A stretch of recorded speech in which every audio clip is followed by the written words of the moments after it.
কণ্ঠ, লুক, জীবনাচরণ আর ক্যারিয়ার বিবেচনা করলে তিনি একজন রকস্টার। সেই পান্থকানাইকে এবার দেখা যাবে শাকিব খানের রকস্টার সিনেমায়। শুধু প্লেব্যাক করে থামেননি, করেছেন অভিনয়ও। স্টার এন্টারটেইনমেন্টের ক্যামেরায় জানালেন এই রকস্টারের জার্নির কথা। বিস্তারিত আনাস ইমরানের প্রতিবেদন।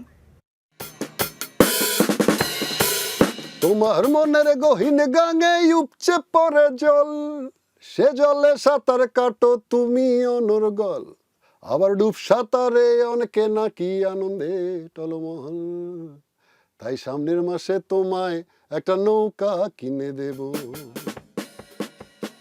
তোমায় একটা নৌকা কিনে দেব, মনুদাসী ও রিমেক গান চুমকি চলেছে সহ এমন বহু জনপ্রিয় গান গেয়ে জায়গা করে নিয়েছেন ভক্ত মনে। তারও আগে গড়েছেন মিউজিশিয়ান হিসেবে সমৃদ্ধ এক ক্যারিয়ার। সঙ্গীতের পাশাপাশি সাম্প্রতিক সময়ে অভিনয়ে দেখা যাচ্ছে বাংলাদেশের অন্যতম জনপ্রিয় সঙ্গীত শিল্পী পান্থকানাইকে। বড় পর্দায় তার যাত্রা হয় ধ্রুব হাসানের ফাতিমা সিনেমা দিয়ে। জার্নি তো এখনো শুরু করিনি, মানে আমি তো সঙ্গীত শিল্পী, আমি কোনো সিনেমার কেউ না। এর আগে একটা ফিল্মে আর কি কাজ করছিলাম, সেটা হচ্ছে ধ্রুব হাসানের ফাতিমা ছবিতে। অবশেষে অভিনয়ে যেন খুঁজে পেলেন নিজের ঠিকানা। হাজির হতে যাচ্ছেন নিজের জীবনের সঙ্গে মিলে যাওয়া গল্পের চরিত্রে, তাও আবার দেশের প্রধান নায়কের সঙ্গে।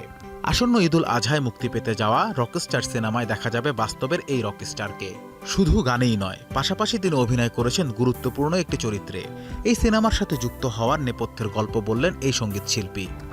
আমাদের মেগাস্টার সাকিব খানের ছবিতে একটা সিন আছে, মানে একটা গান, যে গানটা আমি নিজে গেছি, আর ওই গানটা আমি আর কি শুটিং করছি আর কি। মেগাস্টার শাকিব খানের সাথে শুটিংয়ের অভিজ্ঞতা নিয়েও কথা বলেছেন পান্থকানাই। সেটে সহশিল্পীদের সাথে শাকিব খানের ব্যবহার ও সহযোগী মনোভাব মুগ্ধ করেছে সঙ্গীতের পান্থকানাইকে। তাই তো শাকিব বন্দনায় করেননি কার্পণ্যতা। সাকিব খান লোকটাকে দেখলাম খুব ভালো একটা মানুষ আর কি।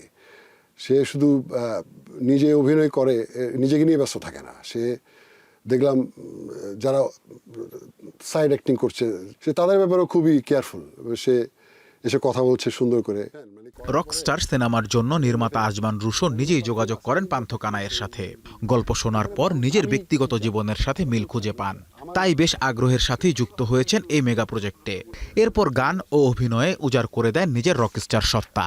ও আমাকে ফোন দিছে ফার্স্টে যে আমার ক্যারেক্টারটাও দরকার। সিনেমার ব্যাপারটা কিন্তু টোটালি ডিফারেন্ট একটা জিনিস, মানে ক্যামেরার সামনে।